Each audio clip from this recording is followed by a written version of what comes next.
Magandang araw po sa inyo lahat at ito ang yung likod, Freddy dito sa Amerika at magbibigay ko ng mga up-to-date news on regarding accomplishment at our President Bongbong Marcos Sr.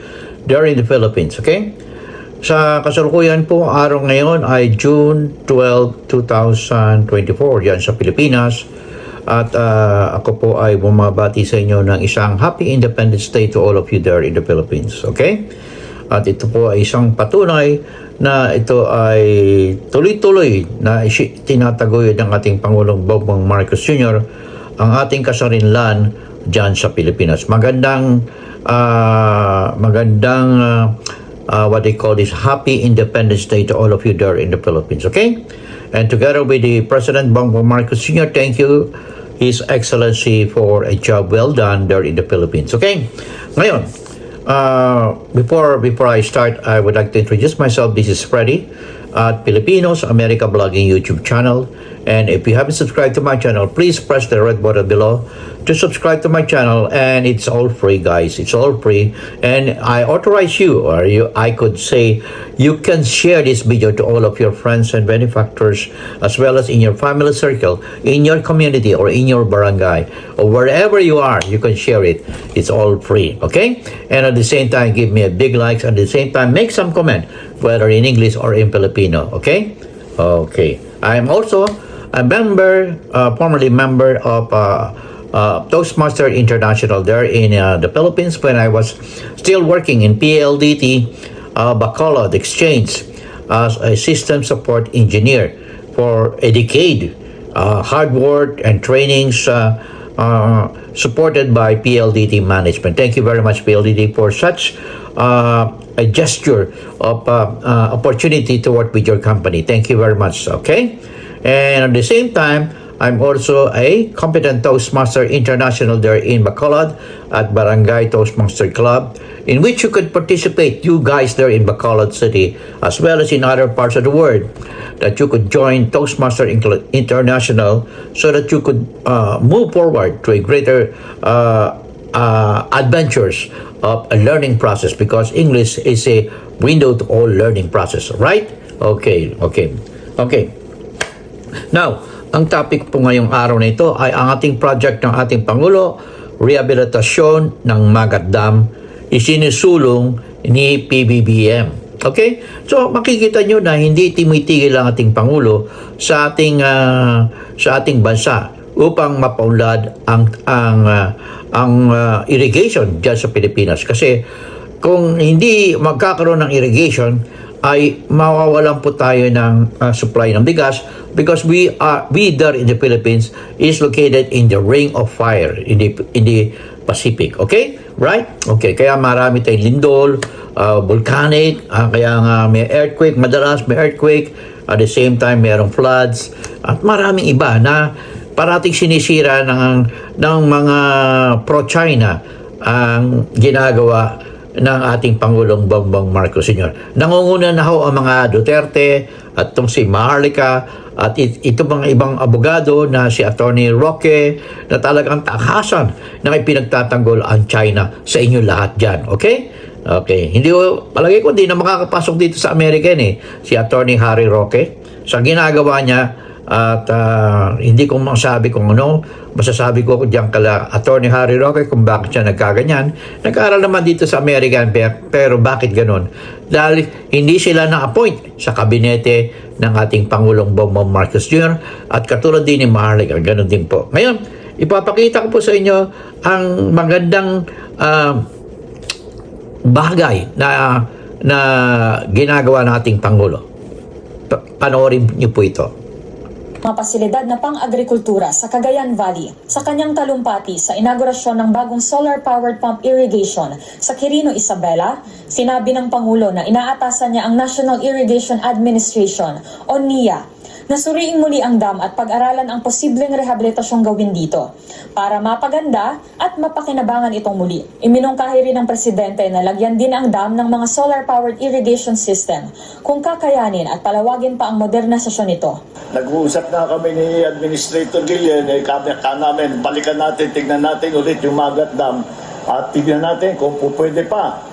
Mukhang meron pang kailangan na meron siguro rehabilitation na kailangan pagandahin natin. Lagyan din natin ng ganitong solar kung babagay siya. Para naman i-modernize natin lahat ng ating mga facilities. Ang Magat Dam ay itinayo noong 1975 sa ilalim ng administrasyon ng dating Pangulong Ferdinand Marcos Sr. Ito ang pangunahing pinagkukunan ng irigasyon ng 85,000 ektaryang lupain sa rehiyon ng Cagayan. Nagge-generate rin ito ng 540 megawatts na hydroelectric power. Pagmamalaki ng Pangulo, hindi raw nagkamali ang kanyang ama na ang Magat Dam ay magsisilbing susi sa kaunlaran sa buong rehiyon. Bukod sa Magat Dam, inanyayahan din ng Presidente ang NIA na pag-aralan ng mga irrigation assets sa buong bansa at tukuyin kung maaaring magtayo ng mga generation facilities o iba pang pasilidad dito para mabawasan ang pasanin ng mga magsasaka. Kasabay nito, nangako rin ng Pangulo na ipagpapatuloy niya ang sinimulang trabaho ng kanyang ama. Napaunlarin ang agrikultura at ekonomiya ng Cagayan Valley. Para sa MBC TV Network News, ito si Rose Babiera. Sama-sama tayo, Pilipino. Ngayon, napanood niyo po ang ating video tungkol sa project na ating Pangulo na i-rehabilitate ang Magat Dam. At ito ay lalagyan po niya ng solar PV park, no? Which is a floating solar project. Ilalagay niya yung solar panel na yan doon sa, kasi Magat Dam yan eh. Siyempre, merong lake, no? Tatapon yan at magiging dam, tuloy-tuloy sa irrigation. Ganyan po yan eh. We can call it Magat Dam Solar Park, no? Yung ibabaw ng lalagyan ng solar panel. Solar panel. Kaya yung mga solar panel na yan, hindi matutuyo yung tubig sa dam. Kinokubera niya. And at the same time, nag-generate yan ng electricity. At the same time, yun namang electricity ay paanda rin ang mga motor. At ito ay makakapag-produce ng electricity. At the same time, mapapalakas ito ang generating power ng planta to. Kasi multipurpose Pwedeng magkapagbigay ng tubig o drinking water. At the same time, irrigation. At the same time, electricity to all there in Cagayan province. At dahil sa ginagawa ng ating Pangulo, this is a clean energy. It's a clean energy coming from the sun. Coming from the sun, at the same time water.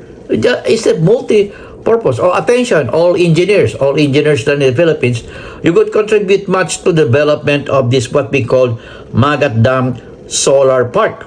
Na ni-introduce ng ating Pangulo kasi itong Magat Dam was constructed in 1975 under the Marcos Sr. administration. At ito po ay paalala at ang gustong gawin ng ating Pangulong Bongbong Marcos Sr. is to rehabilitate all those water reservoir that we have that have a capacity of being a dam to produce electricity or to generate electricity, all will become a source of power generating plant. Okay?